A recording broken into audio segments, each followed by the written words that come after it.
Hello guys, welcome back.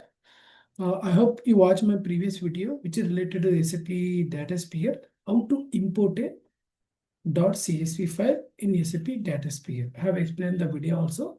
Now this is second topic, how to create a remote table and what is remote table. So in SAP Datasphere, a remote table is basically virtual table that point to data stored in external system instead of copying the data in Datasphere. It means it is like basically virtual table, guys, like similar kind of view that point to external system. What is external system? It may be on-premise, it may be on cloud.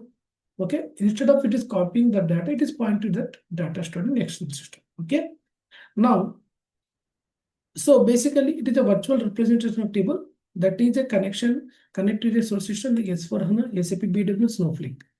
And I will showcase you how the connection is available in SAP Datasphere, existing connection. Okay, no actual data stored in Datasphere.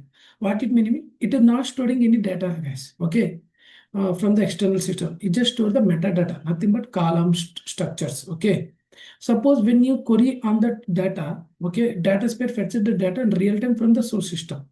So basically, earlier what happened, when you're utilizing the traditional tables, what happened? The data is stored in the ETL2, then the reports are running, then the data fetching from the ETL toolbox.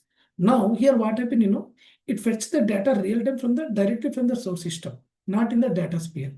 So it means it can be turned into persistent copy to enable data replication. Okay.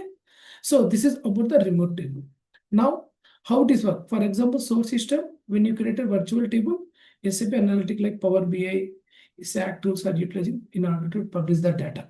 So here you need to create a source system in Datasphere. You need to import the remote table that map a table in the source, and Datasphere send a query directly to the source when you run report on building a model. Optional, you can replicate remote table to store in local copy for faster performance. So this is about the remote table. Okay.